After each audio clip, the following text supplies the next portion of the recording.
My name is Gary Butterfield.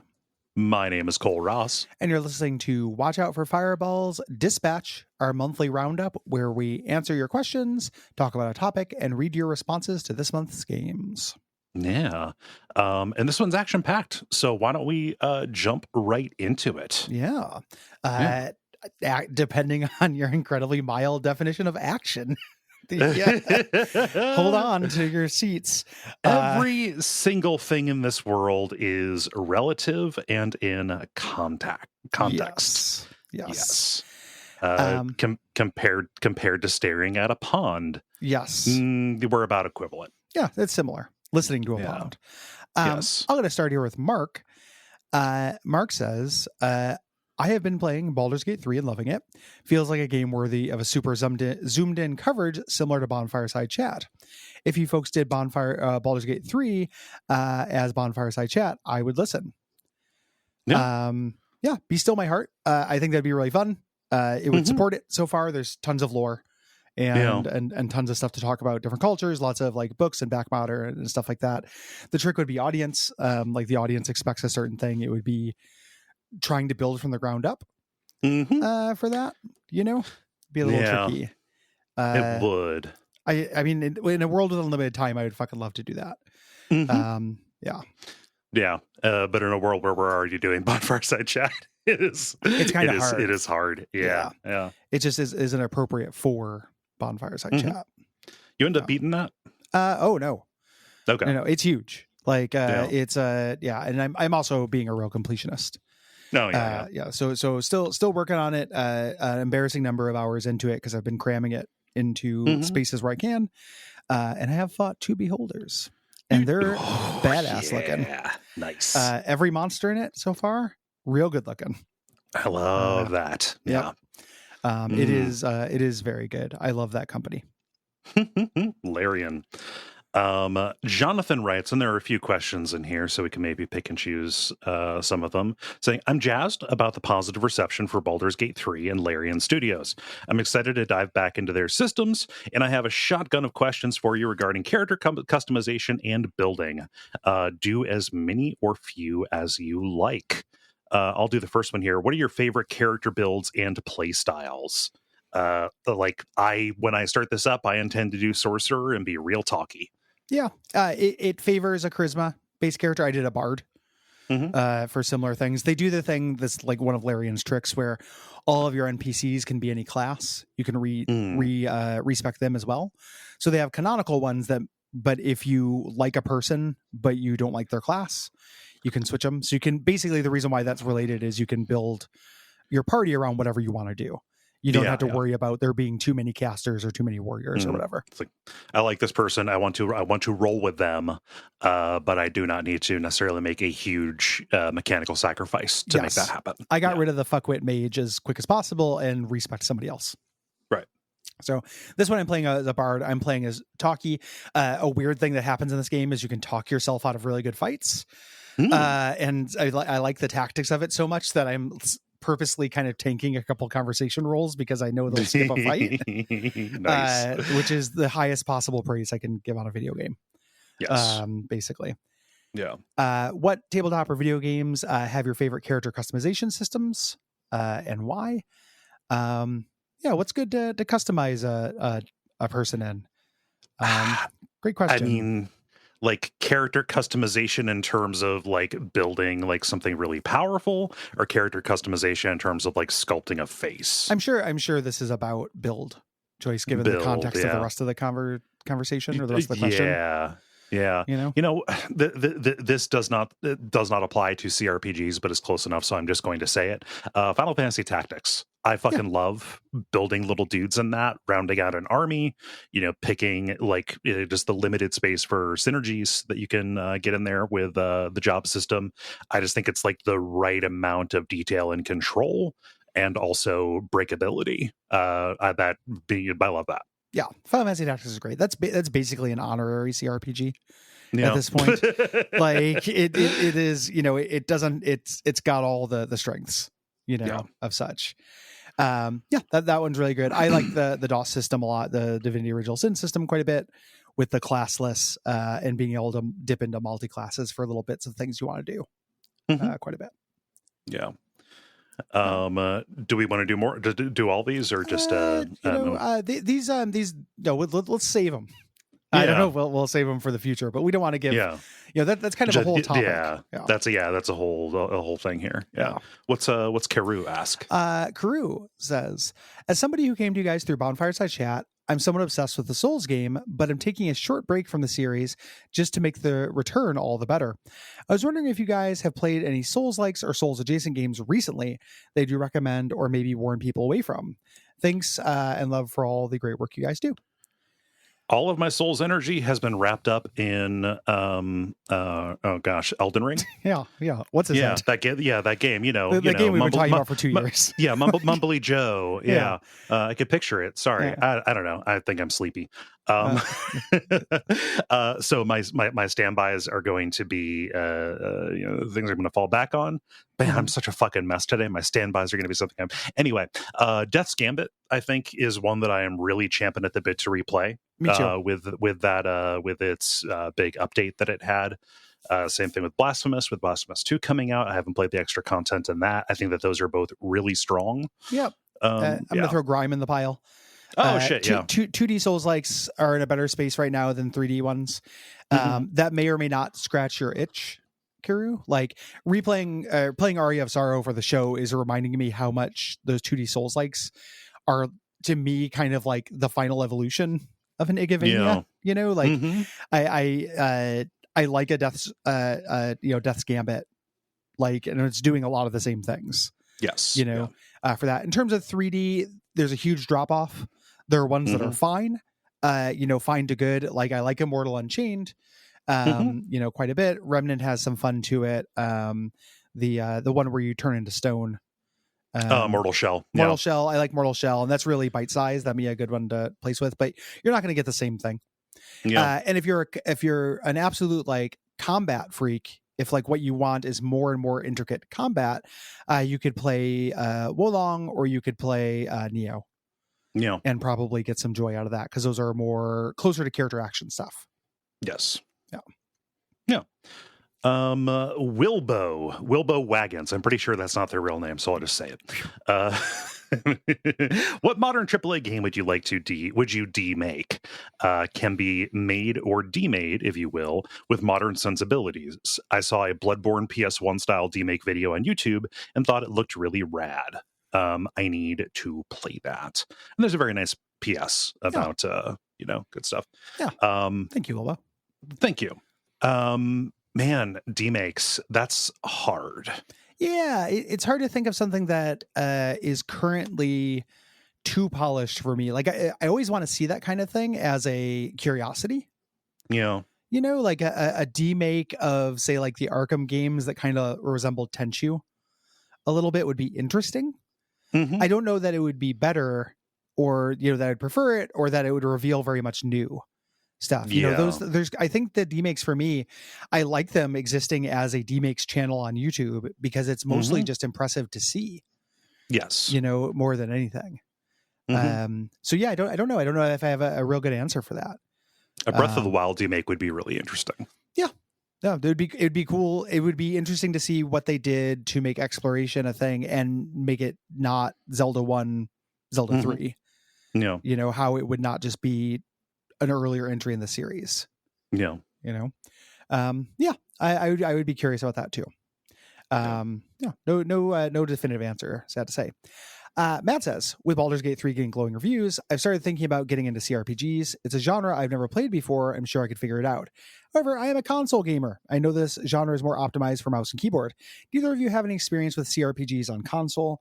Is the control scheme easy or too much lost in translation? What games are well tuned for console controller and which are not? Huge strides have been being made in this.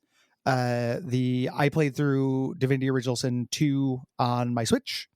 And it plays great.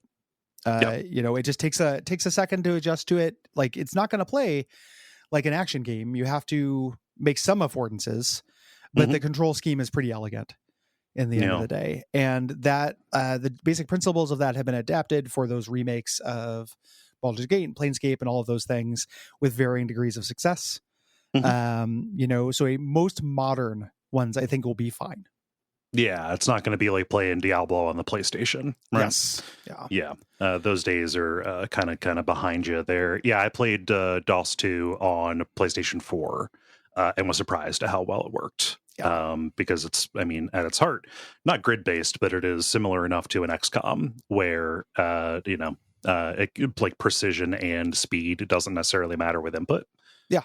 I mean, it's turn-based, so, yeah. Yeah. That would be, I would say most modern things you'd be fine with. Yeah. If you are looking to get in, I'm sure you probably noticed after you wrote this question, last month's dispatch topic was all about getting into CRPGs. Yes. Yeah. And the XCOM comparison will help you. They are at their Souls tactics games generally. Eric writes, "Hi, Cole. Apologies if I missed it elsewhere, but what happened between you and The Devil in Me, the fourth, I think, Dark Pictures game? It doesn't sound like you broke up with Dark Pictures entirely, but Devil in Me definitely got too drunk at the party. I thought it had a much better story on average than the other entries, but on replay, I could sense how much padding there was. What was it that soured things for you?" It was that padding. It was kind of the unoriginal Jigsaw style thing, and usual like the serial killer profiling kind of deal. Felt very uninspired, which is a waste of the H.H. Holmes kind of story, basis for that, I think. And that padding and trying to turn it into a little bit of an Uncharted, like with block pushing puzzles to get around. Oof. That's really bad. It's not block pushing, but pushing stuff so you can climb up and get to places. Yeah. Uncharted. The thing that masquerades as gameplay in Uncharted. Yes. Yeah. It was just a bad decision. And I thought, some of the performances were really good, but other ones were incredibly forgettable. It just felt weaker to me than the first three. Yeah. Yeah. I still have not played it, but it's good to know what specifically, is to maybe to be avoided. I've got plenty of stuff to play. So maybe someday I'll still play it. I bet you I'd still have fun on the couch playing it with Liv, but at the same time, I don't know. I don't want to push any blocks to climb up with something. Right. I don't do that. No. Alex says, "Hey guys, new to the show, but loving it. I know you guys aren't massive proponents of the get good school of thought, and fair enough. But as a lover of difficult games myself, thanks Super Ghouls and Ghost, and obviously the Souls series, where do you think the ideal curve of difficulty versus accessibility lies, and what are some games that really ride that wave? Keep up the great work." We talk about this quite a bit. In fact, we did early on in the format of the show where we have dispatches. We did a whole episode or a whole topic discussion about difficulty.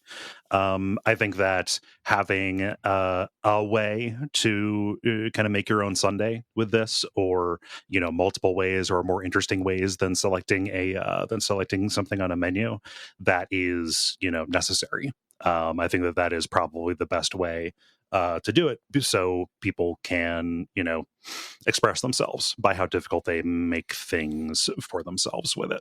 Yeah. I think what Alex is asking more is what games land on that curve, are just difficult enough, are the right amount. Part of the question that makes this, or part of the answer to this and the conversation that's difficult, is that gamers ourselves have done we've done this before, used accessibility and approachability interchangeably when they're very different things. Accessibility does make it that's a different thing. than approachability. I don't know. Like there are lots of hard games that I like.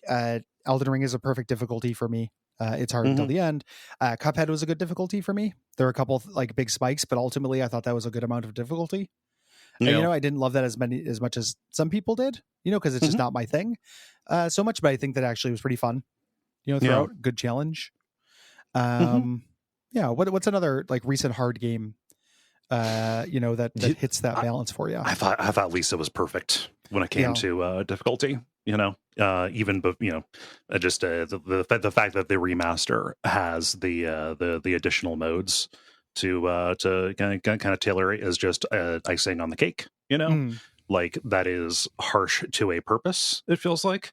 And ends up making the console RPG style stuff feel more meaningful. Go see that episode for a discussion about that. Yeah. The Baldur's Gate 3 is treating me well in terms of difficulty as well. It is hard, but good, demanding. Nice. Kyle, I think, or Kuil. Sorry. Sure. No idea. Says, hey guys, as someone who grew up lower/middle class and went through childhood in the early 2000s, I would get roughly 1 to 2 new games a year for my hand-me-down Game Boy if I was lucky. This led me to spend a lot of time with Flash and browser games in my youth on various websites back then. Looking back, I have a lot of fond memories playing those games and talking about cool new stuff I'd found with my friends in school. In hindsight, a lot of them were crassly commercial, and navigating the websites that hosted them was like talking through a minefield of ads, walking through a minefield of ads, I believe. Did either of you have much experience with Flash games back in the day? I do think it's very interesting how it's almost like a lost genre of art that is difficult to access and has been usurped by mobile games. I'm too old for this. I missed this. I was online a lot during this period. I played a lot of desktop tower defense at work, at like a job where I could goof off. But sadly, this is not, like a little bit of Radiskull, but just a little bit of Radiskull. The game based on Radiskull or whatever the web animation. I don't know what Radiskull is. It's an old web animation. It's some 2010 nuts stuff. But yeah, I'm sure I played like Pregnancy Launcher or like any number of those things. Just an Angry Birds alike where you shoot the. Oh yeah, that's the thing. There's like shoot a fetus out of a pussy with the trajectory of like a howitzer as best you can. Okay. That was a big genre of these. And then Spider-Man City Raid, my all-time favorite Flash game. The perfect game. Yes, 10 out of 10. No notes. But yeah, did you grow up in this era? Was it a big Flash thing? Played plenty of these. Played plenty of extremely racist games in hindsight. Lots of stuff on Newgrounds about Elian Gonzalez. Oh boy. Because that's what got surfaced on the front page, and you're going to poke around and see stuff, right? It was everything sucked. Yes. I did spend time doing this. Most of my Flash watching was like animation, because that was the way you watched videos back in the day before YouTube was ubiquitously available. Played plenty of like little management sims. Had a real fun one that was like you were running like a 3-card Monty stand.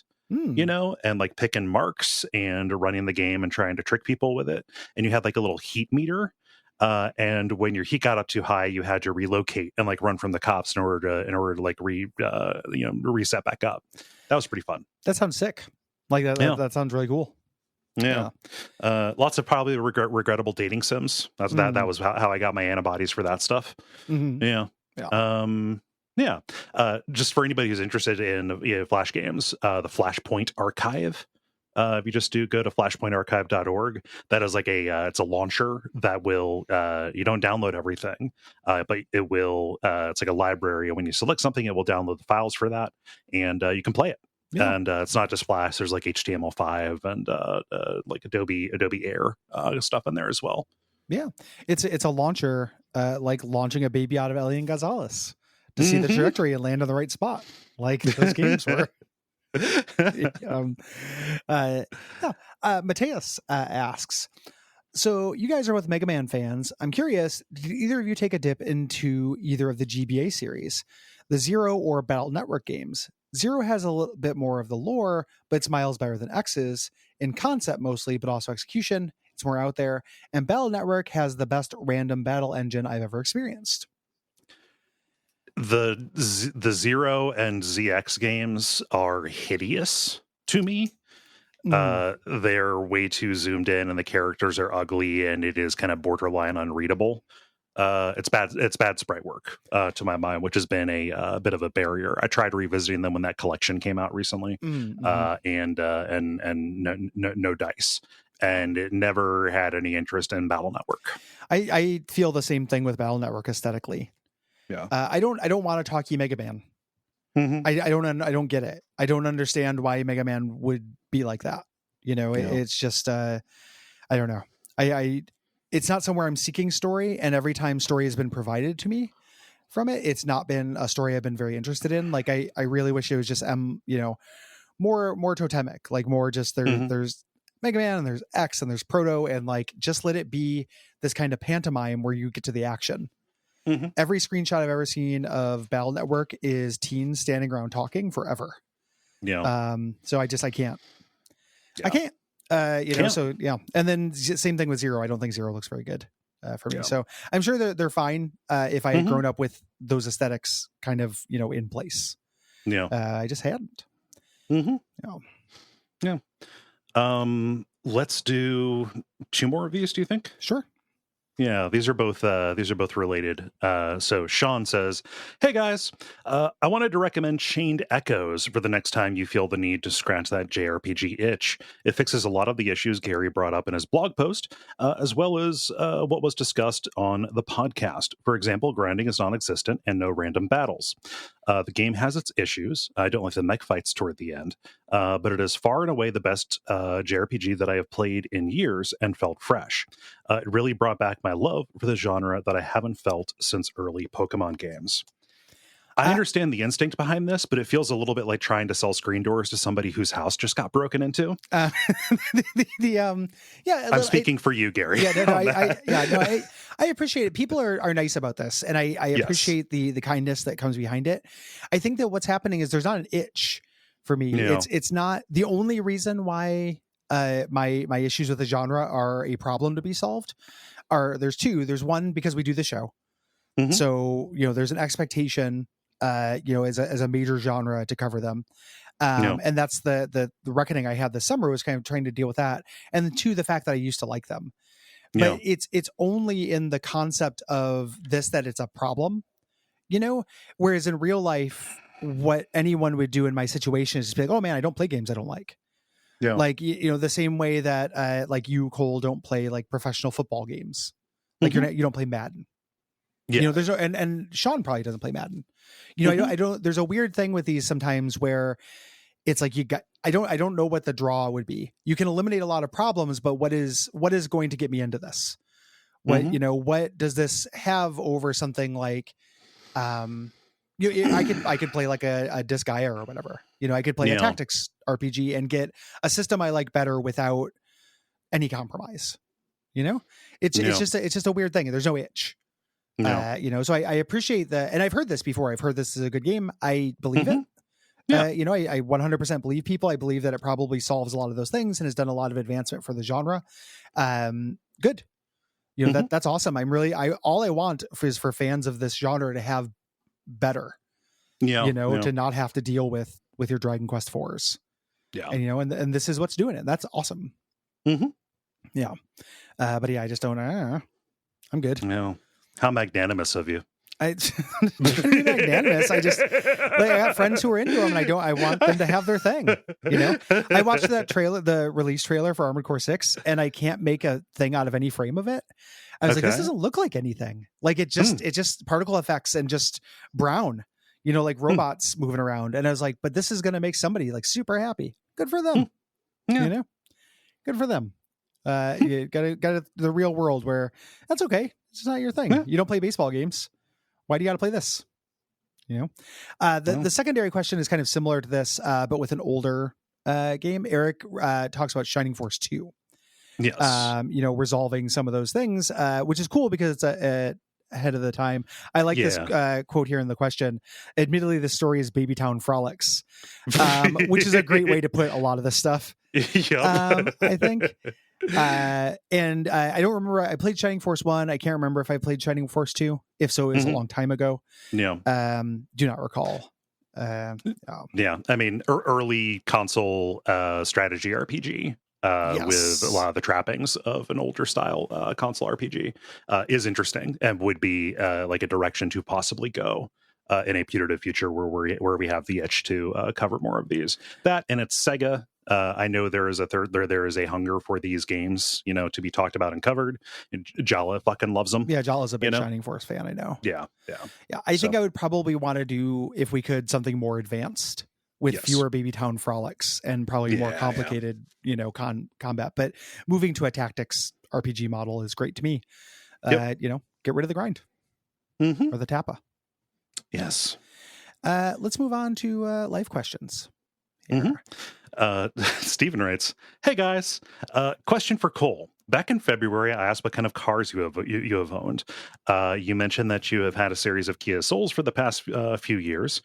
Every time I heard that, I wondered how it's been with the huge trend of stealing Hyundais and Kias. Have you been lucky, or did it happen to you too?" Stephen, you have just outed yourself as somebody who does not listen to Abject Suffering. It's funny how sometimes it's absolutely unreasonable. You know, but sometimes I'll be like, you know, man, how do you not know this? We talked about it. And then I think about like when I listen to podcasts, and I remember every like side note Robert Evans drops about his life, you know. So it's cool to miss it. It's fine to miss things like this. I'll let you tell the story because it happened to you. Yeah, no, when we were in Milwaukee at the end of March for the Midwest Gaming Classic. We went to run an errand, and my car was not in the parking lot. Thought maybe it got towed, and then a sinking feeling in my stomach when I talked to the security guard, and he said, I believe, and I quote, "Oh yeah, we had one get away yesterday." Yeah.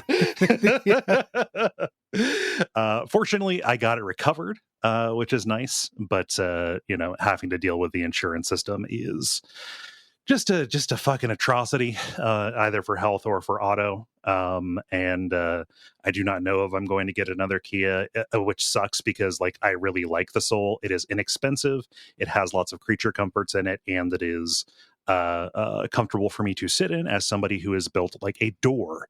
Yeah. You know, with wide shoulders and such. So maybe I'll get a new one. I don't know. My lease is up in December, but yeah, I did get hit by them Kia boys. Yeah. I would recommend not getting the same car that has the flaw. They fixed them though, is the thing. Yeah, I mean, it was enough. They got spanked. In fact, they had fixed them by the time that like the trend had started. I had the last model year that had the exploit to it. So yeah, gotcha. Maybe I would just be superstitious enough to be like, you had your chance. Like it's a big. You know, it's the worst. It's the second worst thing that can happen to a car. You know, true. Like, it's on the bottom of the lake with you in it, but like, I don't know, man. What does a car company gotta do to ruin your trust? Like, I don't know. It's also just it is so cheap. They are such cheap cars. Yeah, is the thing. I don't care about cars. I just want to like have one that is relatively reliable, except when somebody uses a USB cable to steal it and to drive it and then crash it. To hotwire it, to cold wire it. And like I don't know, leasing for another 3 years and then revisiting the EV question later on. You know, you know, after that is advanced is also tempting. I don't know. For a similar car, I would have to like go up like $10,000 in MSRP. And I don't know. I don't want to pay that monthly price, even if it's on a lease. So we're thinking about.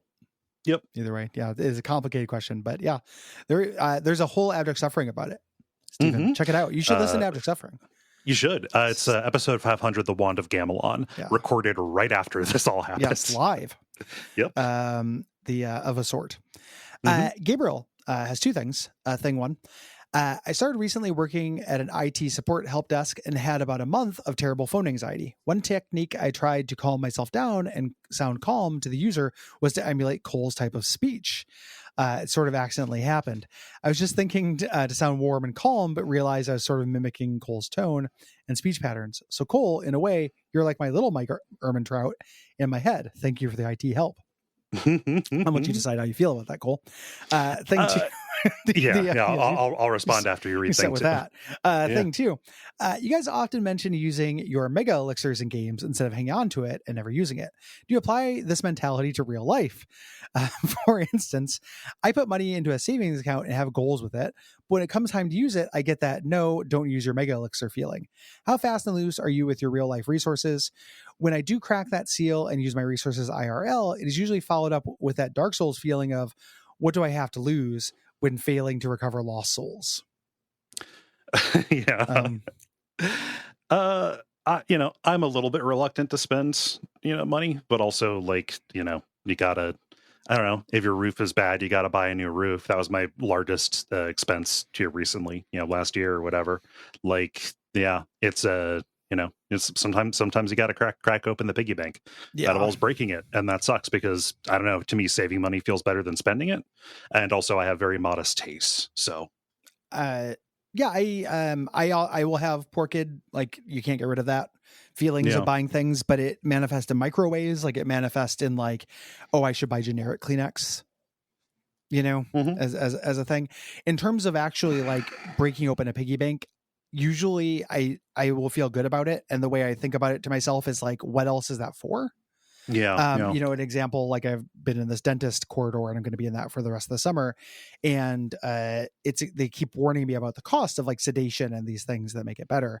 And the way that I've, there is a little bit of sticker shock, but then there's also like, what else is money for?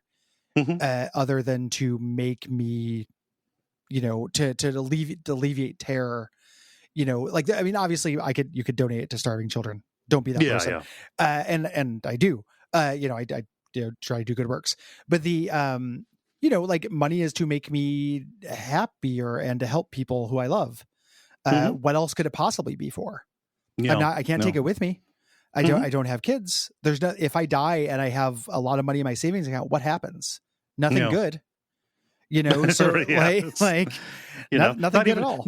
Not even if you die, but like if you end up having to go to a nursing home, guess what happens? Either the government takes all that, or you have to spend it on a bunch of stupid shit to draw your assets down. To get down to where Medicare or Medicaid can cover you, right? Like that indignity does not even happen after you die. It happens in the lead up to it. So no interest in that.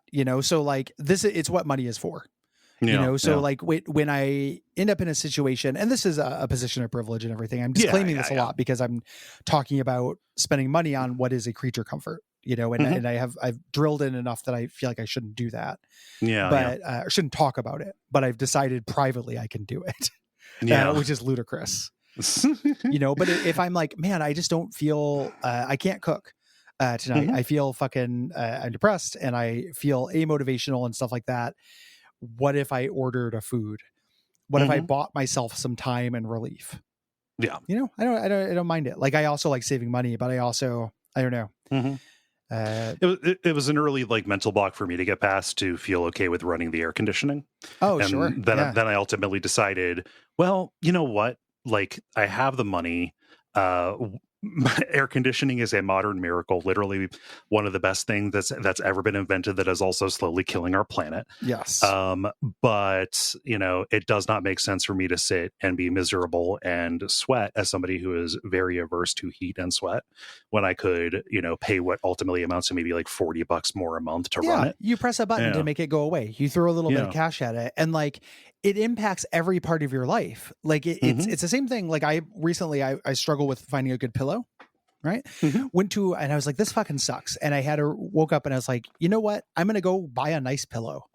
My previous attempts at nice pillows have not worked. I'm going to go to a pillow store, get a real weirdo, a real gaunt mortician looking motherfucker to sit down and sell me on pillows and try them all. And then I end up spending what feels like a silly amount of money to me on a pillow, except that I use it every day and it matters, because if I'm not sleeping, I'm not comfortable, I'm not happy throughout the whole day. And how do you put a price tag on that? You know, it's getting over it is very similar to the Mega Elixir thing, where like, what are they for? Yeah. You know, and this is different if you have kids, and it's different if you have somewhere where that money needs to go. If money's very tight, I'm not, you know, chiding anybody. Yeah. But I'm chiding. I do think that if you just have a mental block around it, it's worth getting over that. You know? So yeah. If you can. If it's practical. If you can. Yeah. Yeah. If you can. You know? Yep. It's okay to treat yourself sometimes. Yeah. And it's not, and by it's paying also for dental procedures. Yeah, and getting a pillow that is comfortable. That's not treating yourself. It's just horrible upbringings and the world that tries to convince you that is a treat.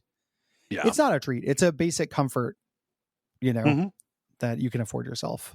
Yeah. I'm so mad thinking about this kind of stuff. Not mad at Gabriel and not mad at myself for denying myself things, and, you know, for so long, and mad at the systems and people that brought me up to think, no. Like, you don't spend money on a pillow. That's stupid. You know, like that's just a pillow, you idiot. You can go get a $10 pillow that'll make your neck hurt worse than you've ever experienced in your life every single morning. You know, and you can buy 3 of those a year, every year, for the rest of your shortened life, because your neck is in a knot, or you can, you know, sink 2 years worth of that process into getting a good one. Got shame. Fucking shame. Yeah. It's ludicrous. Ludicrous, I say. Dylan writes, I recently came to the realization that part of my love for outdoors adventures, like mountains and rivers, comes straight from video games. This fact would likely shock my mother. Growing up and playing RPGs like RuneScape, Elder Scrolls, and Final Fantasy, I got so excited for the idea of exploring a new location and learning something new about the landscape, and I wanted to do that in real life. My question is, have you guys ever seen an interest emerge from playing games that led to a real-life vocation or change? I think avocation probably would be better there. The podcast simulator hasn't come out yet. No. I got, after when I was playing Rock Band for a couple years, I bought an electronic drum kit and kind of taught myself how to play drums from it, because it's very similar. Yeah, you know. I mean, Guitar Hero and playing guitar. And I've always liked hanging out and fucking around in the woods. So I don't know that can be games, but that's a nice little feedback loop. Yeah. Those are probably the closest for me, at least. I did read a book about arson after playing LA Noire. Oh, cool! But I didn't get into the evocation of it. Yeah. According to my attorney, I didn't do that. Live up in the hills where there's lots of fires. My house is always safe, and I reckon that's sus. Reckon that's sus. Media questions. Chase says, hey guys, this will probably be a stranger question, so bear with me. Basically, there's a rapper named Lil Uzi Vert. About 3 years ago, he released an album that featured heavy alien and abduction imagery theming audio. For whatever reason, that album has a hotline straight to the part of my brain that remembers Mothership Zeta. So now whenever I think of one, I automatically think of the other. My question is, do you guys have any weird mental connections like this where you can't think of one thing without thinking of another? Yes, we answered this a long time ago. This has been, because I remember talking about listening to R.E.M's Green on repeat while playing Arrow the Acrobat, and how those are connected in my mind now. Yeah.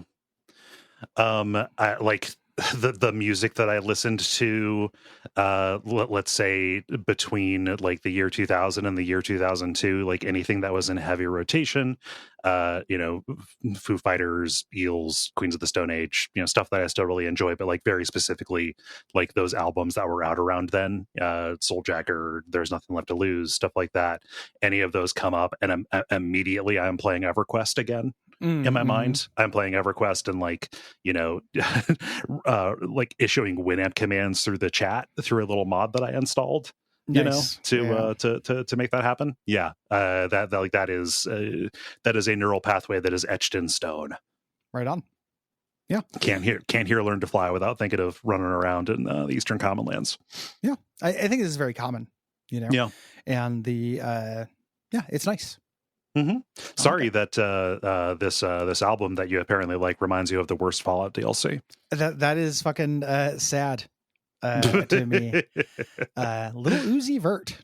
Hmm. Yeah, I love not No. knowing about rap. I'm interested in rap to a degree, but Yep. just not having very much of a, there's hip hop I like and rap I like, but not Yeah. knowing about it just means every once in a while I just get to hear fun little combinations of phrases like that. Extremely good names. Yeah. Lil Uzi Vert. Yeah. It's kind of a trick. It's kind of a small gun. But It's a skate style. It's all kinds of things. But then you run into weird stuff like I cannot decode. God, this is just me just saying like, I rap anything but rap and country or whatever. But like, apparently at some point, people's rap names ended up being kind of like like clan tags from Team Fortress or Counter Strike. So where like they have like they have like the prefix to like ASAP or whatever. Yeah, it's like yeah. Oh, okay, cool. I don't understand it, but I, don't have a problem with it. So rock on. Said, on every episode of every show, basically, I love being old and I love having things not be my business. Yeah. Apparently Taylor Swift is causing earthquakes and shit. And I don't know. I don't like, this is just, I don't, she wants to complete the Magnus device on her own time. It's none of my business. Like, I realized something. I know that I've heard a Taylor Swift song because I live in the world. Yeah. As much as I try not to, but I have not not heard one and thought, oh, that is Taylor Swift, or like could not hum a single bar of any of them. Which is not me saying I am too cool for it. In fact, it's kind of the opposite. It's just I'm very calcified in the kind of music that I listen to. So it's not even, it's a cool thing. I think about that too, but then I also think it's more just it's similar to the console RPG thing. It's just like, I don't know, like you don't have to be into every single thing that exists.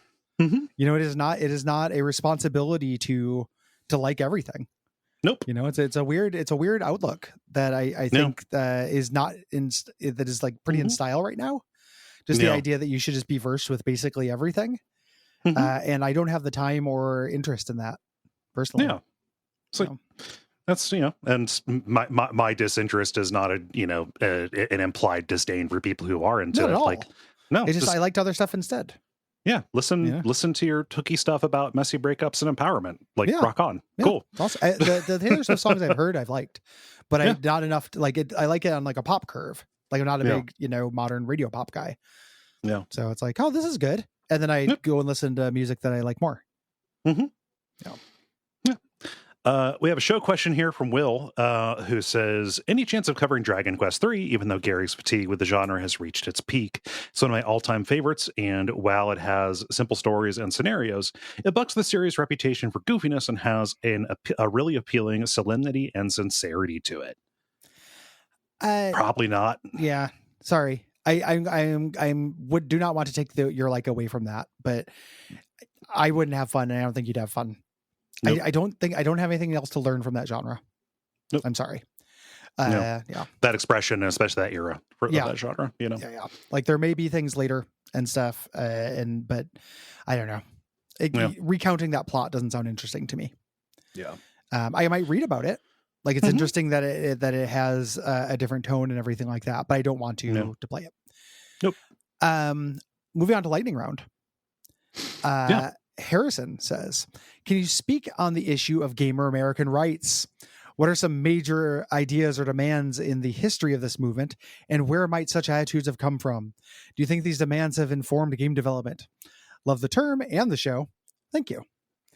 I think the most important principle, the foundational pillar of gamer American rights, is the notion that anybody who has a platform, either by making games or by talking about them, if they slip up in any small way and I point it out, I should immediately be able to take their place and inherit all of their esteem and their resources. That is that is the gold standard, not the gold standard rules, but very similar to switching to the gold standard.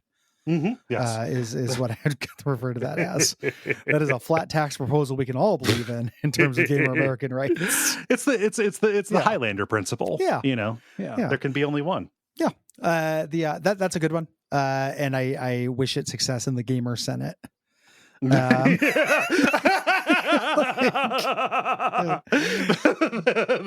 the three wings of gamer government. Major Mike. Yeah. What does Colin say? Colin says, I'd like to recommend Dredge, a Lovecraftian horror fishing game with some RPG elements on Steam. Just finished it and had a great time for a great price. I feel like this would be great for a Halloween episode or a Lovecraft special. Stick around to the end of the show, funny bud. you should say that. Funny you should say that now in this episode. John says, how good would you say you both are at video games on a scale of 0 to 100, with 100 being Lobos beating Sekiro with a ladle using a Guitar Hero controller? Sorry if this is a repeat question. I don't know. I'd put myself at about 50. People have watched me stream, so they can have they have a pretty good feeling about it. This also is really genre dependent too, so just going to put myself in the middle. Yeah. It's super genre dependent. There are things I'm like a 90 at, and there are things I'm like a 10 at. Yeah. You know, so it's probably a 50 on average, but it swings wildly. There's very few things I'm just fine at. I guess like like Masocore platformers, I think I'm fine at. Like I can usually get to the end of them. I don't love them that much, but I put myself at fine. Yeah. Fine. Yeah, it really depends on the genre though. Yeah. Yeah. Let's hear. Naveen says, Exhibit has pimped out your ride. Not pimped out, pimps your ride. That's a very different thing. Exhibit. Exhibit. Come on, man. Come on, ride. Has from the television show Pimped Your Ride. Yes. In addition to the hydraulic sick paint job and custom rims, he has also put in an AV system with screens. He is about to put in game consoles so you can have a game while you drive because he heard you like gaming. What a ridiculous show. Yeah. There's a YouTube I found, or I haven't watched it yet. YouTube just keeps trying to recommend it to me, where it's a guy who buys old Pimp My Ride cars and talks about what travesties they are in terms of cars. Oh, like nice. Buys old ones. They're just like, they did not know what they were doing. This makes no sense. And just kind of like deconstructs the concept of the show, 15 years later through buying cheap cars that people got rid of. But to finish this out, but he asks you which game system, past or present, you would prefer go in the car.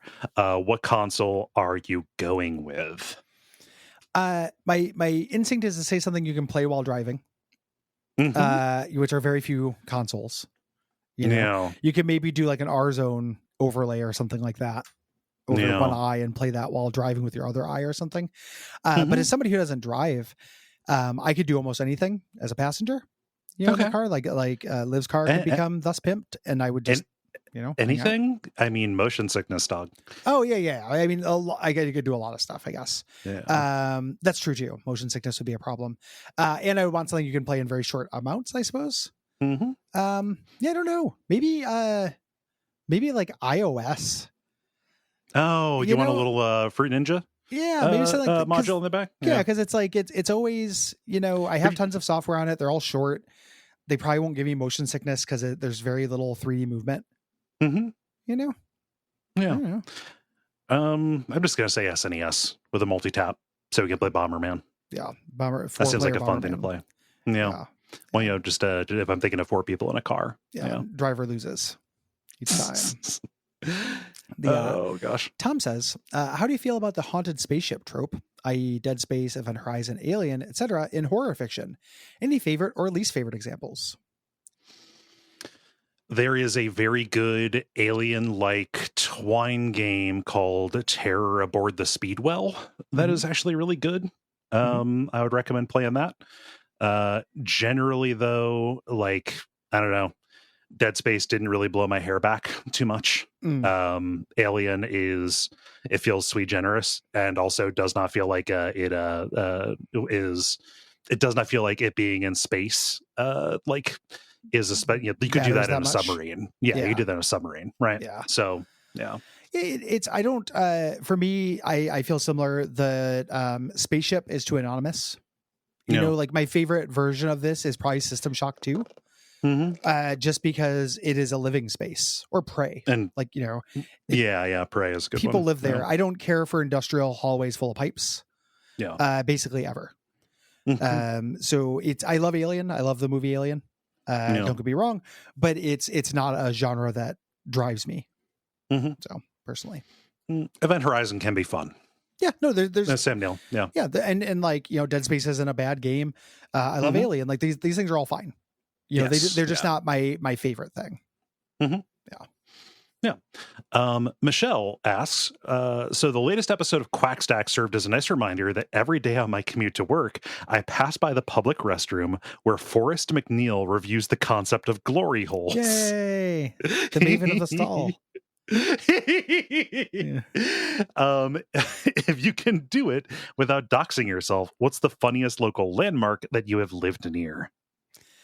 I can walk over to the hardware store where what is his name? Not Danger Aaron, where one of the jackass guys took a shit in the toilet that wasn't hooked up to anything in the hardware store. I can walk over to that. Cool. I mean, it's a long walk, so it's not really doxing myself, but I can take a long walk to that if I want to. Do they have a plaque up? I've actually never done it. It's a hardware store.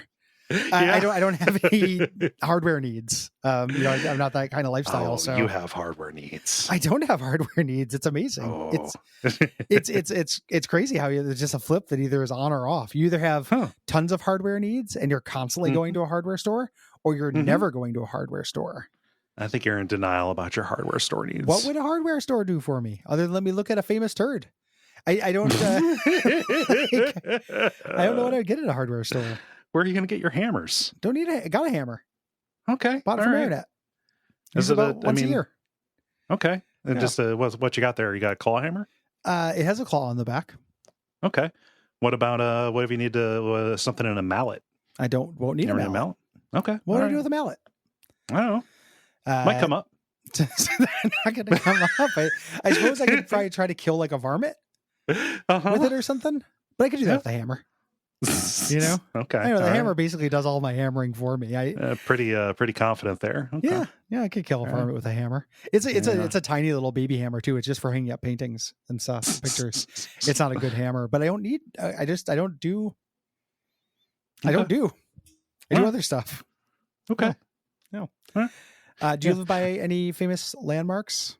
I mean, the usual one. I talk about the OSR, the state prison. When I lived in Cincinnati, it's very funny because they're the park that was nearest to my college house, south of the University of Cincinnati campus, has like these weird pavilions or whatever. It was the site of it was the filming site for a Three Doors Down music video. Yeah. And it's the band playing up on these weird concrete awnings. And then Johnny Kryptonite or whatever the main guy's name is, Johnny votes for Trump. Him running around like the Over the Rhine neighborhood or whatever, either toward or from something. Okay. Yeah.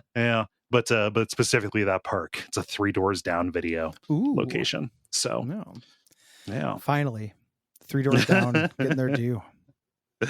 Why Cincinnati? I have no idea. They are not connected to the area at all. No. Yeah.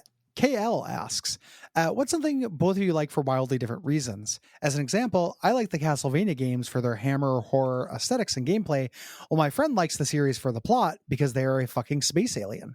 Yeah, they are. I'm playing Aria of Sorrow right now and finding out that there are people who go to bat for the plots of these games and losing my mind. No. I love being interrupted by a random anonymous Bishonen basically between every level. In just a hallway that from now on will be an annoying thing I have to walk through. Like they couldn't put anything in the hallway, but they know you have to backtrack through it. So they just had the guy come and be like, have you unleashed your dark power? Perhaps you will. And then just leave. Like, what the fuck was that about, man? You will not be Dracula. I will be Dracula. Dracula's go round and around in Aria of Sorrow. Just give me fucking things to punch. I don't know. I want Contra level shit for that. So your friend, even though they're not a lonely space alien, there are several of their species. Yes. I don't know. Can you think of an example of this? I feel like we're pretty aligned. Like there's nothing that I can think of that is mutually exclusive. No, I think you and I will come down just with degrees, but not different things as much. Well, here's one. I think that you and I probably appreciate Resident Evil lore in a different way. Yeah, that's probably right. That's probably the closest one. And there's no judgment, in that at all. I'm not calling you a fucking space alien. It's just, I like a more zoomed out approach to that plot and big picture stuff. The nitty gritty will fuck with me, Blue Umbrella and everything. I can't follow that kind of thing. Yeah. Whereas I think that you have an appreciation for it. Yeah, if I see just the hair on the back of my neck stands up when I see the progenitor virus mentioned somewhere. Yes. Yeah. Oh, that guy. Yeah. It lives in a flower. Yes. Yeah. That's probably the closest thing I can think of. But even that's still probably again, not a perfect, or it's more Venn than not. Yeah. Let's go with that example. Yeah. Abe says, did Cole ever get around to recreating the whale's shamrock logo? I re-listened to the Sonic 2 episode of Adaptation Decay for the 4th time just to hear Gary and Will's dumbfounded silence at Cole's revelation. is a good is a great deployment, even though it is on our highest tier thing. So it's keeping people away from that. Very, very important. Is it keeping people? Is it keeping people away from it or drawing them towards it? I hate listeners. That's up to you. You can join the Adaptation Decay tier for $10 a month. You can just do it once, listen to all the back episodes. And it does have a moment where Cole talks about his high school friend group. Yeah, it's not really a thing. It's a concern that he called the whale shamrock. No, I didn't call it. I sidled into it sideways. Yeah, that was not joined a thing called the whale shamrock. What those two things have to do with each other, you'll never know. Yep. Unless you listen. Yeah. No, I never recreated the logo. I like it being a mystery because whenever it comes up, I like seeing people guessing at what it was. I did a lot of image searches for Irish whales. You can find a lot of them. The Ryan says, would Wolf in White Van by John Darnielle work for Adaptation Decay? Fuck yeah, it would. Sure. Yeah. I've been meaning to give that a reread at some point. It's difficult from a preparation to output standpoint in terms of note taking and recording and reading. Yep. Like where Adaptation Decay to like put it into terms, we'll watch a movie, or like this month we're watching 2 cartoons, very different than reading a full novel in terms of time. That's the only thing holding us back. Yeah. But we've talked about it before. Yes. Yeah. I love that book. Love that story. It is wonderfully bleak. Yeah. Yeah. And what is our final question? Final question is Jared saying 2E, this must be a typo or something, but saying I'm wishing that the Everything to Guppy pivot is Gary and Will doing commentaries on the WAF skits, Everything to WAF tracks. Never. That would be really mean because I would not be present, and a good number of those, roughly half, are my concept and my writing. Well, and not only that, but like also some of those I like, but it's not work. We stopped doing that for a reason. Part of the reason why we stopped doing it was having to phone it in from time to time, and opening that up to the vulnerable. Like this question betrays a deep misunderstanding of Will. At the end of the day, one of the more enigmatic figures on the network. Yes, I love Will very much. He is a good person. I'm not comfortable being that vulnerable with him. It would bring up too many things that are genuine philosophical differences between he and I in how think humor and writing is constructed. That it would get into reels too quick. That would almost need to be something Will did on his own, and me and Cole never heard it. Yes. But I also don't want that. No, I'd rather not. Yeah. Moving on to our topic for this episode, I'll read here. It's Troy's, and we're kind of using this as a jumping off point for a more general thing. Troy says, I think Ghost of Tsushima's gameplay is solid. Fighting enemies is a ton of fun, and the upgrade system is fun to explore. I don't mind running errands and traveling around the open world to earn learn bonuses, loot, and experience, especially with the fast travel option. What I do mind are cutscenes that you can't skip. Dear Lord, the game makes you watch these 5-minute or longer scenes that completely ruin the flow of gameplay. I can only handle about 15 to 20 hours worth and called it quits because I felt like the game was wasting my time. I am baffled that this game was so well received by some folks. It's like playing in quicksand. So my question is, what other games have you played that won't let you skip cutscenes that would have been awesome otherwise? On the other side of the coin, what great games do you think could benefit from adding cutscenes or building a more robust story? We're kind of using this as a jumping off point to talk about cutscenes in general, not specifically skippable or unskippable cutscenes. Yes. Even though that's obviously a watchword for the convo. Oh, certainly, yeah. That's fucking baffling that a game that came out in 2020 would not let you skip cutscenes. It's it is fascinating that they did that and they didn't patch it out. Like nobody complained about it and then they didn't fix it. I have a weird thing. So when people talk about skipping cutscenes, and this is on me, I'm not saying this is a criticism. I have a hard time skipping cutscenes. I can resent a cutscene, but the fact that you can skip it usually doesn't help me very much because I'm too afraid I will miss something important, that something later that might be cool will rely on, and my judge it if it's on the plate feelings of playing a video game. And that's not just for work. Like when I play a game, if the game's asking me to pay attention to something, like I want to pay attention to it, see what they're going for with it. So for me, it's like two separate problems. Like it is obvious that you should be able to skip cutscenes. There's not an argument for not being able to do it that I can think of. At the same time, I also want so there's two issues. There's like skippableness and then like artfully deploying and, deploying with pacing. Is that the best way to tell your story? Is that the only way to increase narrative density in a story? What are you gaining with that mode versus another way of storytelling? And obviously the pitfall that you can fall into is expressed extremely with the creator, Hideo Kojima, or run into David Cage. Obviously we have this saw and we get it out quite frequently, which is like, if you want to make a movie kind of deal. And I say that as somebody who enjoys his work, right? Or at least can find things to enjoy in it. So like when you deploy this mode of storytelling, just like you start edging into a different, trying to ape a different medium. See also like Last of Us, right? Yes. And with something like The Last of Us, there are more comfortable and less comfortable fits for this kind of thing, right? Like The Last of Us, the fact that is so cinematic from the jump makes that fit work a little bit better for me. The cutscenes are well made and well acted. It's a little bit immaterial to the idea that the game is largely about telling a story, like a cinematic story. That's the whole thing for the game. What will happen with, what it sounds like with Ghost of Tsushima, which I've not played, but also happens with Metal Gear games with me, is that's not what the game is. The game is a thing you play and experience ludically. It's not setting out to be a movie. It just has wedges of movie crammed into it.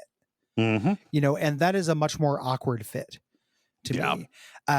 I don't want to let something like The Last of Us off the hook that much though, because that's a real exception, at least for my taste. Like I would prefer there be a lot fewer cutscenes in games in general. I don't think it is a very interesting way to tell a story, just by sitting down and watching it while you're playing a game. I don't like what they do to pacing. I think it's a really different skill set, creating a cutscene than game design. In a general sense, like it's engaging with something very different. It's hard for me to respect as a thing. Yeah. And just like, what is the information being conveyed? Right. Because like, if it's just dialogue, all right, well, like that probably could happen while I'm doing stuff, right? And not just we are hiding a loading screen by making you move, slowly and having you talk on a walkie-talkie, doing like the Gears of War thing, right? If it's dialogue or characterization, there are probably other and better ways to do that make use of the medium.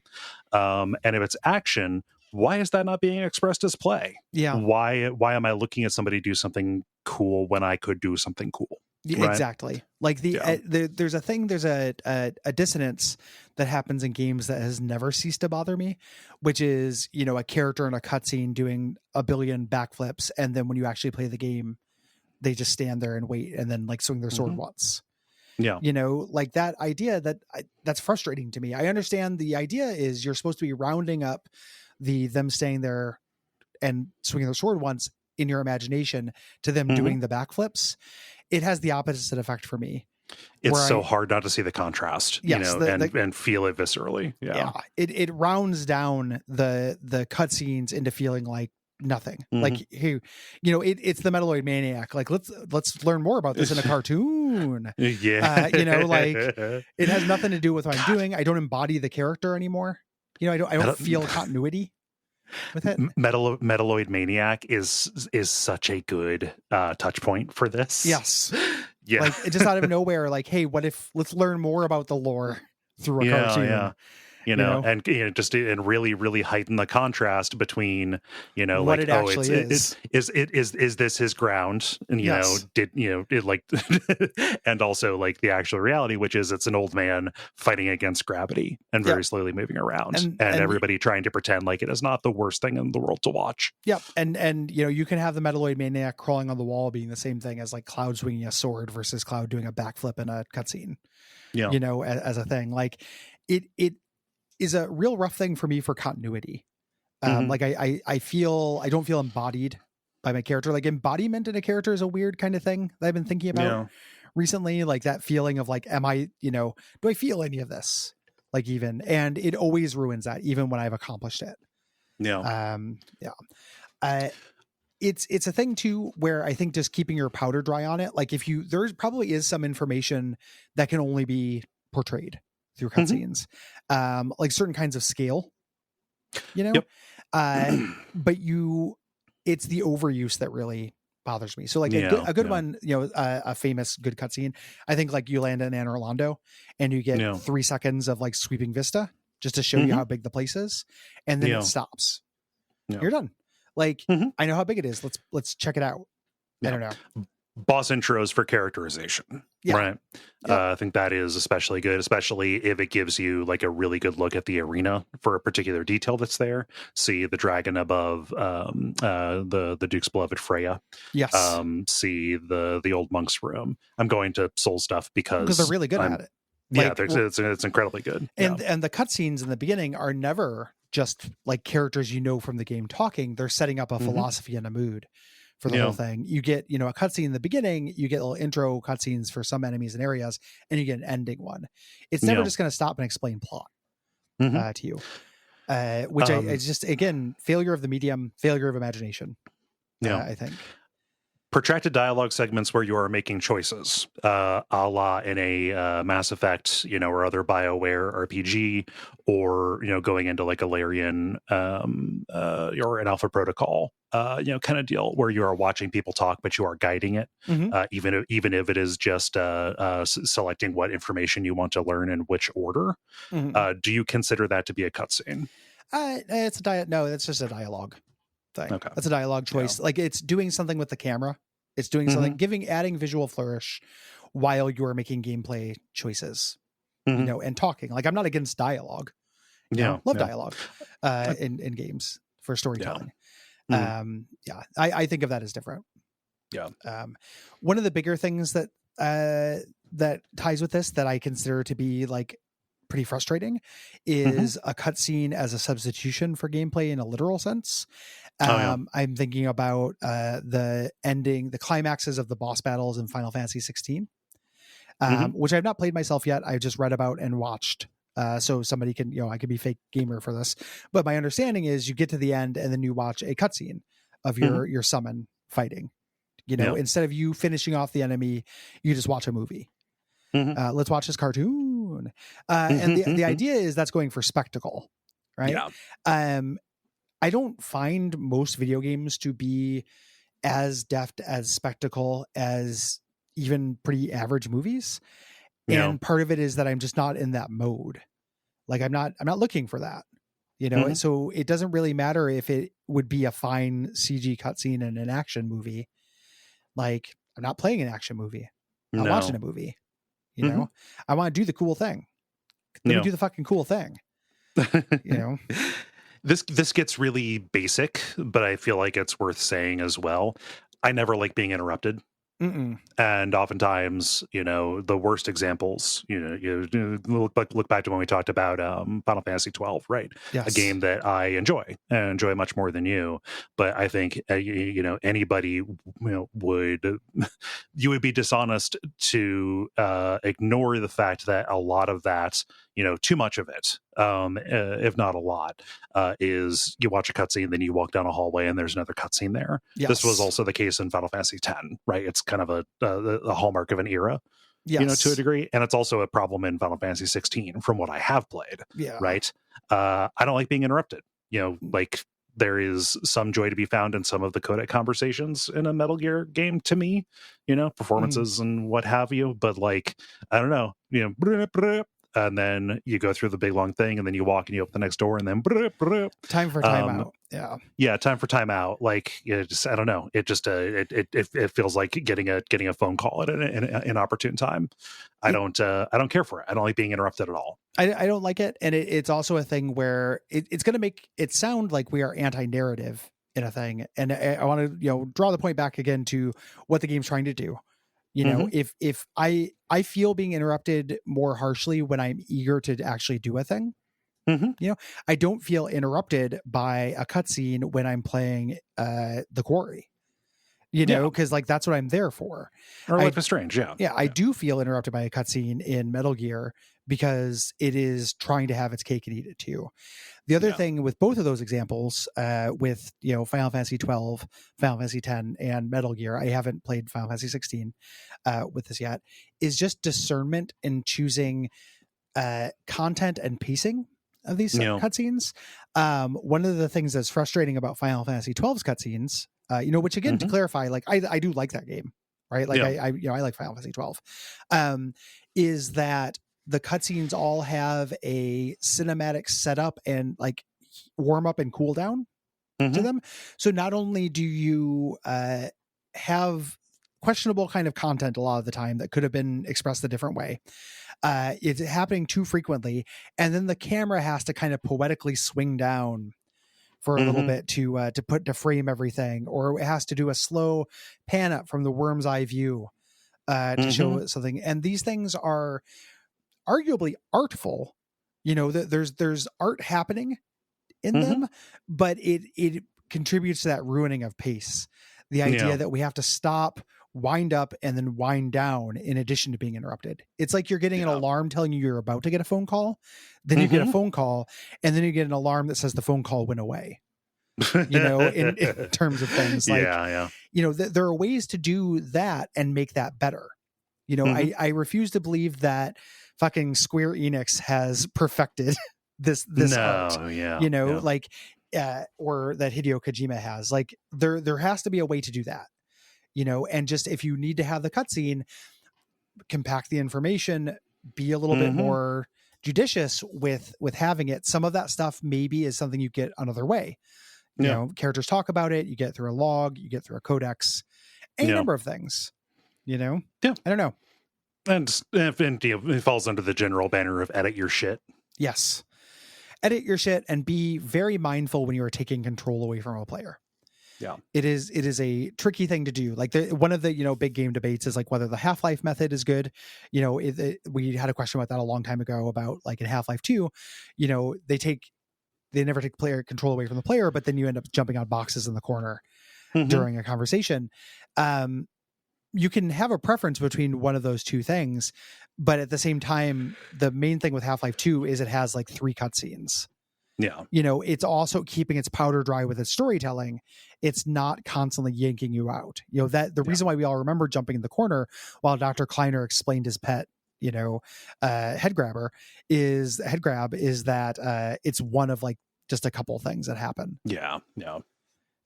So yeah, I don't know. I never want more, in the second part of the question, I'm never like, man, I wish this had cutscenes. Yeah. But maybe at a time, maybe I would have, like back in like the PS1 era, PS2, I had a little bit more of an appetite for it. It just kind of ceases to be special. Yeah. After a certain amount of time, after you've seen enough of it. And now that I have spent more time with alternative ways of telling stories, like having audio logs play while I'm exploring, having characters talk while walking away has been a revelation. Yeah. That just, it feels more natural. Yeah. So boo to them. I borrowed a Pokemon Arceus from Brayden because I have a little bit of a Pokemon itch, even though it has turn-based battles. And the main thing that has stopped me from like diving in is everyone being like, yeah, there's 2 hours of like fucking bullshit isekai cutscene in the beginning of it. And I'm like, well, you know what? Like, why? That is literally maybe going to make me not play this game that I'm borrowing for free. Yeah. Why you got to fucking do that? I don't know. Because that's what, that's games to people. That is games to them. Somebody must like it. You know, somebody must fucking love it. And I don't understand. Not at all. Not for me. So, no. Let us move on to our responses. Let's do going over here. So we don't have any responses about Lisa. Because of the switchover that we did relatively late in the month. If you write in about Lisa, we'll throw a few of those on next dispatch. Yes. Depending on how things go. So ended up letting a few more through for Mystical Ninja and Dragon Quest IV as a result, if it feels like more of these got through. Yes. Starting off here with Kian, who says, "Hey guys, did you manage to get through the entire game without seeing the bonkers death screen? Because I feel like you would have mentioned it." Hey, Gary, did you watch this? I did watch it on this YouTube. I did get through the game without seeing a death screen because it's not a very easy game. It's super easy, and I was playing on an emulator. So if I was one hit away from death, I was like, basically, that is fine. It is 2 demons hula hooping. 2 very buff demons, yes, who are not clothed very much, hula hooping as they rotate around a disco ball. Yes, I think they're the same demons from the fortune teller guy.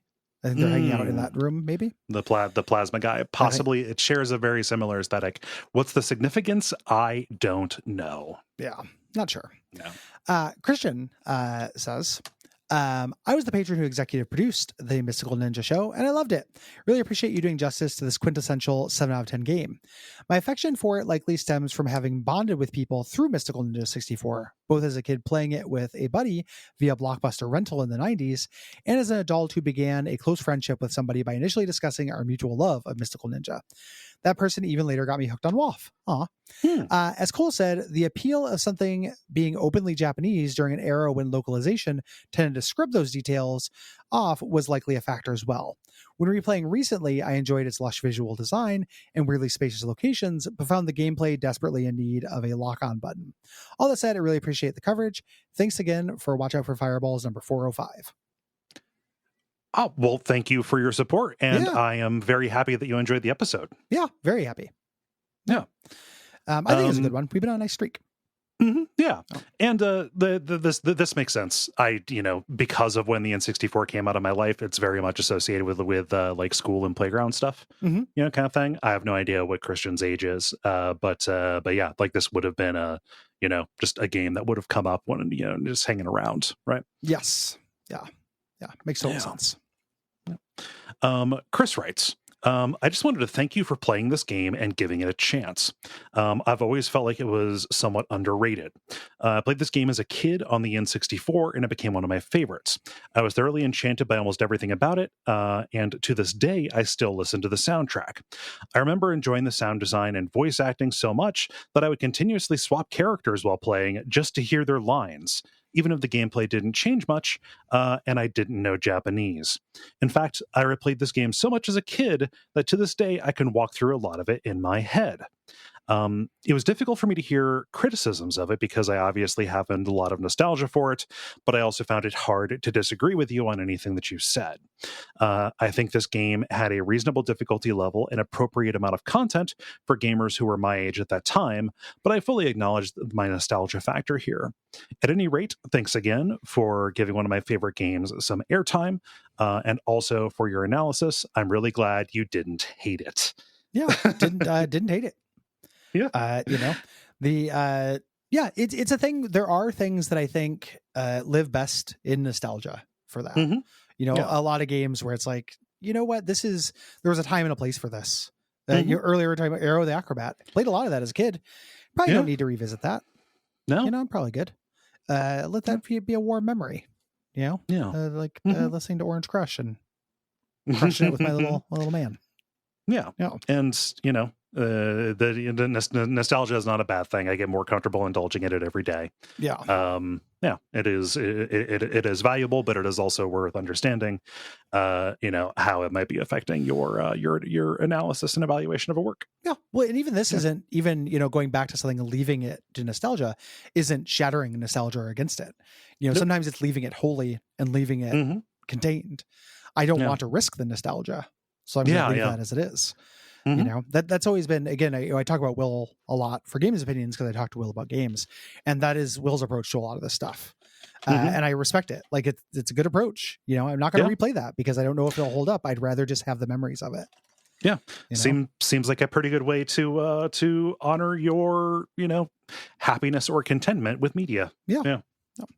Lexi says, "Hi, I know how else to deliver this information, but I just want to let Cole know, I'm sure I'm late, but still, that Mystical Ninja on the SNES was actually the first Goemon SNES game, even in Japan. And there were, in fact, 3 more released in Japan before the Nintendo 64 one, guys, the one that you guys covered on the show. You can find really high quality fan localizations of all 4 SNES Goemon games on romhacking.net. They are increasingly bizarre. And in the third, I think, Impact is introduced and the mechanics are nearly identical to the N64 game. They're all great. Take care." Oh, good to know. Yeah. I didn't know there were that many. I didn't know the one we got was the first, and I didn't know that all of them have been fan localized. Yeah, it's interesting to know that Impact came from something. Mm-hmm. Yeah. Yeah. It wasn't just like, hey, everybody remember Impact? Yeah. No. Why does he look like Goemon? We don't know. Thank you for the heads up. Steven writes, "When you said on the show that you were going to cover Mystical Ninja 64, you unlocked a load of childhood memories for me. I would have been 9 years old in 1997 when this came out, and that was such a glorious era of gaming to grow up in. Metal Gear Solid, Ocarina of Time, Final Fantasy VII. I feel sorry for kids today whose core gaming nostalgia memories will largely be games as a service products like Fortnite or annual recycled Call of Duty/sports games. Mystical Ninja was absolutely the most batshit crazy thing I'd ever seen in my life, and it flooded my tiny brain with more dopamine than it could handle. I still vividly remember the weird songs, and at the time, I thought that the transition to the giant mech battles were some of the most epic sequences in gaming. In hindsight, the N64 didn't have great specs, but for context, I went from Sega Mega Drive to N64, so the upgrade in generation was such a massive leap. I have fond memories of the gameplay and plot, and look forward to your take on it. I'm in 2 minds about whether or not to replay. Mostly, when I replay something that has great nostalgia, I find the experience to be quite hollow once that initial rush wears off and you realize the mechanics or whatever don't hold up to modern standards. I assure you, we were not keeping Steven's response in mind. As an answer to that thing. Yeah.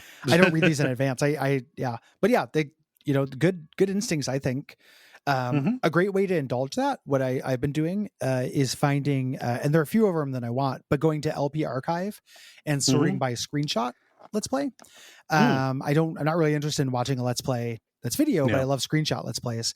And there are a bunch of older games that I liked that I'm like, hey man, this is a version of that dopamine feeling. Yeah. But I just read it before bed. Yeah. And there's always listening to the soundtrack too. Yeah, looking at the screen, even like reading a game fact about it. There's lots. I love the meta engagement with that kind of stuff rather than actually direct engaging with it. Yeah. Keeps nostalgia alive. I don't need to play EVO again, but I love that screenshot LP. Yeah. The Gordon says, I was one of the 3 people total who played Mystical Ninja 64, having bought it as I had somehow convinced myself that it was going to be like a slightly lower quality Ocarina of Time. I have absolutely no memories of playing it, though. When I think back, all I get is a kaleidoscope of colors, madness, and stiff animations. Who was I fighting and why? No idea. The only exception is the giant robot song, which comes through crisp and clear as I managed to somehow learn all of the Japanese lyrics as permanently embedded in my memory. The sole survivor of my mind from however long I spent with this game. Really looking forward to the episode so I can finally learn what the hell happened during that missing time. Hopefully Cole took rigorous notes to avoid game memory wiping for you two. Avoid the game memory wiping you two. Hopefully Cole took rigorous notes. Come on. It's about fashion playwrights. Yeah. Who are about theater kids. It's about theater kids gone wild. Yeah. Is who you're fighting. And not in the fun way. Yeah. Yeah. I could see that. No. That response. Yeah. I mean, I don't. I don't. Whatever. A lot of the individual things got elided for me, as well, even as it is like the individual details, and part of it was a property of the game, and then part of it was just not understanding a lot of the jokes and things that would probably add additional meaning, to some of these beats. Jason writes, and this is the final Mystical Ninja response, Goemon 64 is one of my favorite N64 games, and it's also undeniably a 7 out of 10. This isn't a damning statement about Goemon, though, just a reflection of how much the N64 sucked. My family bought an N64 because, quote, the last Nintendo was fine.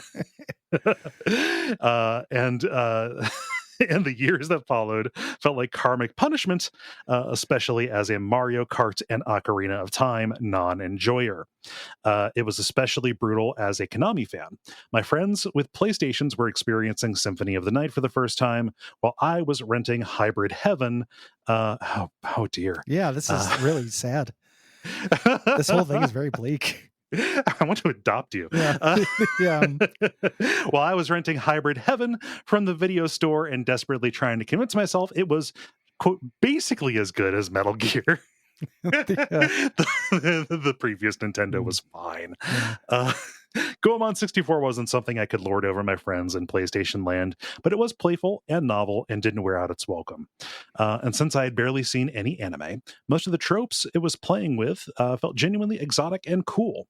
I beat it in a weekend or two and had a mostly good time. Then, after several months weighing my options, I sold my N64. After all, I thought, I can always buy a used one when Mother 3 comes out. Womp womp. Keep the dreams alive. Yeah. Good Lord. The whole thing's real sad.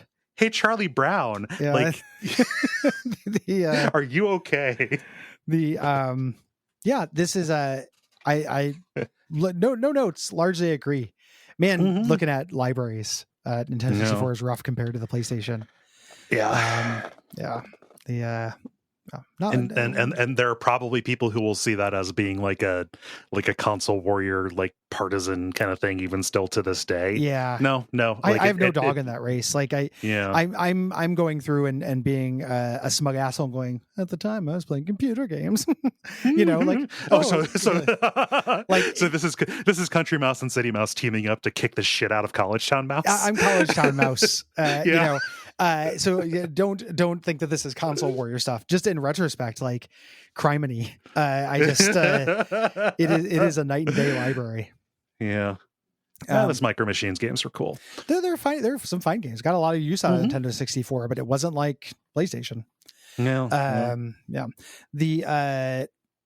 also just PlayStation hitting when I was still very into console RPGs. Oh yeah. Like I'm gonna play Grandia on Jade Cocoon. I'm not gonna play any of these dog shit games. Yeah. Like fuck you, put it in my veins. Yeah. It wasn't a thing where what I wanted then it had, and what I wanted now it has compared. Yeah. Moving on to Dragon Quest 4 responses. Michael says, I love Dragon Quest.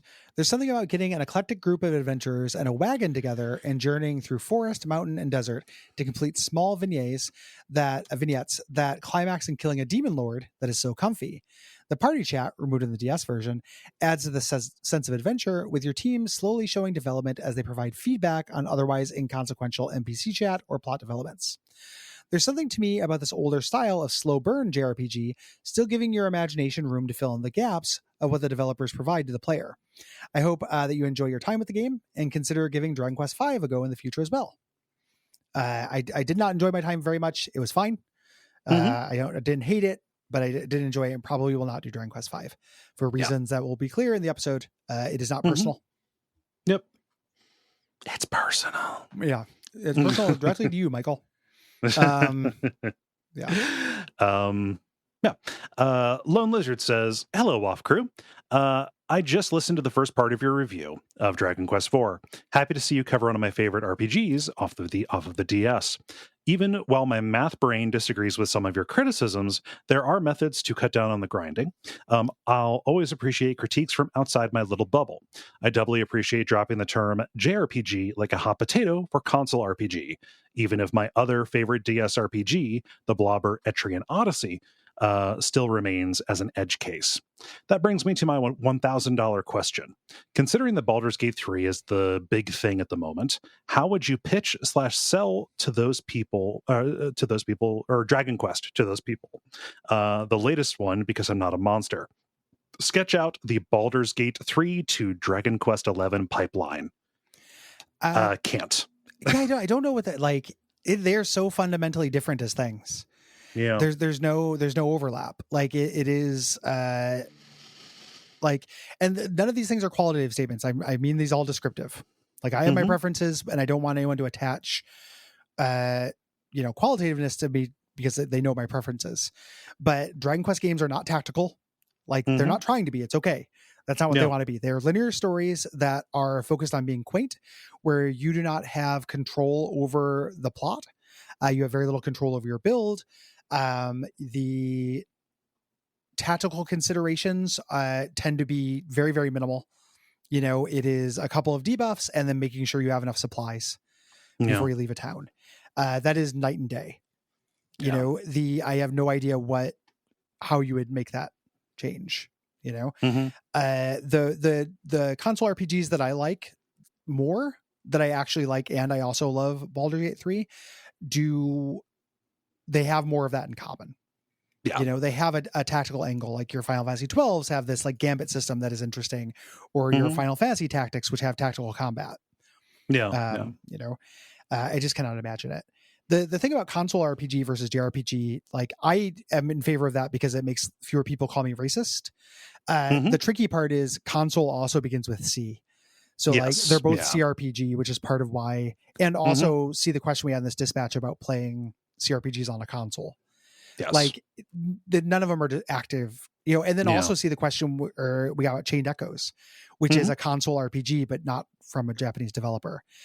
Yeah. They're imperfect terms for it. I just don't want people to call me racist because I don't like certain video games. Yeah, I heard it. When that discourse was out, I had heard compelling enough arguments to be like, "Hey, this is a small change you can make. People will still know what you're saying, and it is, more inclusive, and also to a degree a little bit more accurate because there are those styles of games that come out of the West too. I can see the argument for keeping it in place, but it is, to me." A minor enough change in what we call things. Right? It's not hard. It's no burden. It doesn't solve it, which is my only hang up with it. It doesn't fix it. It's a slightly closer, to it, but it's also, I don't know. It's tough. But yeah, it makes people stop yelling at me, which I love. Moving on here, we have a question here from Katie, or a response from Katie. Katie says, I lived in Dragon Quest IV. I was 2 years old when I arrived in North America, and while many of my memories of youth are faded, thanks ADHD, I can say with some confidence that this was my first RPG. I remember sitting on the couch watching my older sister fighting slimes and babbles, absolutely enchanted by the music and the story. We had a folded poster of the game world map, labeled on one side, and the other side had a chart of every item in the game, complete with weapon stats and equipable characters. Another poster had every spell and monster. Both of these had been opened and folded and refolded and worn and repaired so that they were like faded treasure maps, almost unreadable at the creases.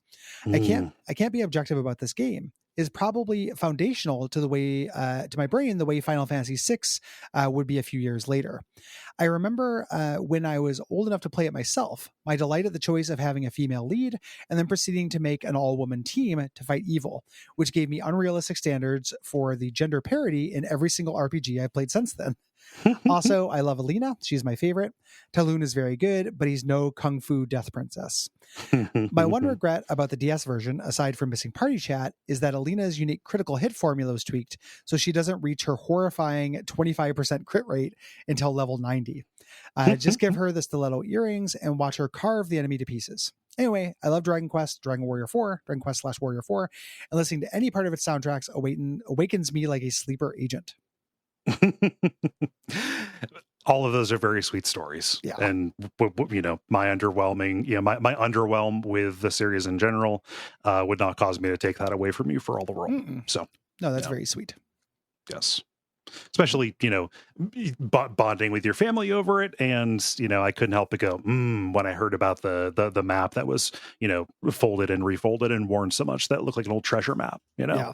Just any well-loved feely, Yeah, fun artifact of old-time gamey. Yes. Yeah. And also Alina rules. Yeah. David writes, Dragon Quest is like comfort food. I know what I'm getting, and I want it the same way every time. Having played all the other Dragon Quest games, I kind of hesitated to play Dragon Quest IV because of the way the game was divided into chapters. But I was pleasantly surprised to find it pretty enjoyable when I took it for a spin last year. Each chapter had a vibe with a simple objective. The musical variety was enjoyable for an 8-bit era RPG with different themes and music per chapter. So I didn't hate the AI party system as much as I thought I would. It sure opened up the game to a few surprises at the end. Ultimately, I'm not sure the game accomplished what Yuji Horii wanted, but I think it was a stepping stone toward other successful entries in the series.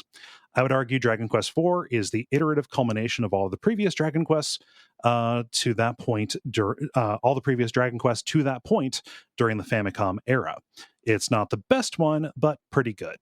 Fun fact, you can change the overworld music by swapping different characters to the front in the last chapter.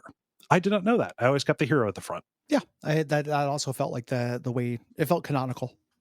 Yeah, to me. It's interesting how many of the responses have to do with music. Mm-hmm.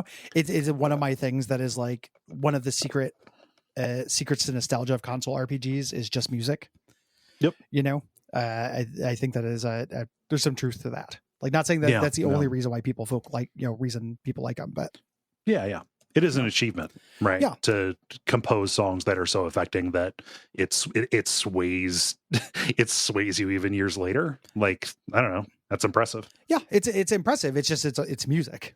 Mm-hmm. Do you know what I mean? It reminds me of the cutscene conversation. It's not game design. It's music. Yeah, I might think of that differently because of making music. I don't know. Yeah. Naveen says, I'm currently playing Dragon Quest IV, the DS version, to follow along with the show. The series has always been a blind spot for me, and I'm glad to have finally sampled this legendary franchise. That being said, boy, am I not very impressed. The combat is shallow, the story is a big nothing, the characters are, simply archetypes uttering the most rote lines. This is what brought the Japanese economy to a standstill on release day. I understand that this was an NES game, but even so, it's pretty bare bones. I enjoyed the Torneko chapter for what it was, but aside from that, I can't say that I'm loving my time with it. I'll still probably finish it, just to say I did, but I think I can leave this franchise in the not for me pile. Out of curiosity, do subsequent entries get any better? My understanding is that the series is very conservative and that Dragon Quest XI is not very different from its predecessor. What say you? Is there a Dragon Quest that isn't as grindy and pointless as this one? Yeah. Like they get easier, and they get like easier in terms of like ease of use. Like Dragon Quest VIII is a more polished version of this. It's a lot longer, but it's more charming. It's prettier. And Dragon Quest XI, I believe people when they say that is like the absolute apotheosis. Charm and polish for this level of simplicity. Yeah. If the idea of it being super grindy and not having good dialogue is what you don't like about it, you might like 11 or 8. If the idea is that it's very simple is what you don't like about it, it will still be very simple. Yeah. They are just simple games. Yeah. It might just be like, that thing that you don't like is inherent to what this is. It's like, to take the comfort food example, it's like, oh man, would I like this mac and cheese if I am both lactose intolerant and also, gluten sensitive? Yeah. It is a comfort thing, and there might be versions of it that are gluten free and are lactose free, but you don't like mac and cheese. Yeah. So it would really depend, I think. Aaron writes, as an autistic person, I occasionally find myself overwhelmed by sensory stimuli. A couple of things that help me overcome this struggle are repetitive actions and comforting sounds or visuals. Whether mainline entries or one of the many spectacular spin-off series, Dragon Quest fills this niche perfectly for me. Whilst it might seem like hyperbole, this is one of a handful of series that makes a genuine difference in my life by allowing me to recharge my batteries before reaching a non-functional state. All that said, I realize that the series isn't for everyone, and many will be put off by the grind-heavy play and traditional JRPG narrative, which is especially true of 4. For that reason, it's hard to recommend any of the mainline entries to modern audiences or those fatigued with the genre. I personally find it more useful to present Dragon Quest IV and the series as a whole through the lens of my neurodiversity to give an indication of whether it might appeal to others or not. I myself have a lot of affection for Dragon Quest IV. Its sense of humor regularly gives me a chuckle, and I find it a vibrant setting to be in, especially the DS version. I don't know if it adds much originality to the series, but I find it a perfect encapsulation of what Dragon Quest is and an absolute joy to play. Nice. I am, again, happy that it fills that role for you and makes your life better. Like, that rules. Yeah, I cannot, we can only have the experience we have with stuff. Like, I suffer from depression and anxiety. I don't know where I verge on neuro, how you describe it, but it is different. Than that, I'm not autistic to my knowledge. So I don't have those exact needs. Like, I'll do other things when I need to, if I'm anxious or if I'm having that thing, like, other things will fulfill that. But I love hearing from other people who are getting that from different places. Yeah. It is broadening. Yeah. And anything that fills your meters, as long as it doesn't hurt somebody. As long as it doesn't take away somebody else's meter. Yes. In kind of a general sense. Yeah. Yeah. Let's announce our stuff. Let's do our thing. Let's do. So we already know next month's games, which are going to be Castlevania Aria of Sorrow, the Pokemon trading card game, which rules, by the way. And the premium episode is Doom Eternal. If you have thoughts about those, go to Duckfeed.tv/contact and write in by September the 15th. Also, if you have things to say about Lisa, we'll include some of those as well. But we're coming up on the most wonderful time of the year, which is October, where we do all horror games. Yeah, and October is also weather's perfect. Everything's great about October, including the games we're doing, which include Amnesia: The Bunker, the Dredge, as we mentioned earlier, alluded to, and then our premium episode for that month is Signalis. Yeah. I've not played Dredge. That's one of those ones that I had intended to stream until Gary mentioned doing it for the show. But the other two, I fucking love. Amnesia: The Bunker, basically, I had to fast track it after I played it earlier this year because I think Gary is going to be enamored with it. Nice. I love being enamored. I mean, a horror month is an easy sell for me. Even when I don't like it, I like it. Like, even when it's kind of like, oh, this is all right. It's still fun because spooky shit. Way into it. So that is going to be October 15th is the deadline there. If you would like to hear those premium episodes, if you'd like to sponsor an episode, things like that, you can do so by becoming a patron. $5 a month gets you the premium episodes. That is at patreon.com/duckfeed.tv. if you are a non-straight, non-white, non-cis, non-male person and you have a project you'd like us to shout out, please send me an email at Gary@Duckfeed.tv. This episode, I want to talk about the Strange Library podcast, which is a podcast that does kind of weird fiction, short story literature podcast. So they do synopsises and discussions of short stories and odd picks from the strange corners of the library. Yeah. So that is what I would like to shout out. That is Leroy's project and sounds cool. Yeah. That is at strangelibrarypod.com. Yeah. A weird fiction book club. I love it. Yeah. Nice idea. Absolutely. So send me an email if you have anything like that. Include a short pitch, pronunciation, pronouns, things like that are all very useful. You can also leave a rating or review for this podcast on the podcast directory of your choice. And big thanks to Gwen. Yeah, thank you, Gwen, for helping us put these episodes together. Yeah, Gwen. Yeah.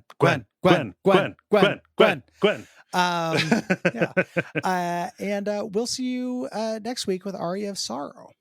We will.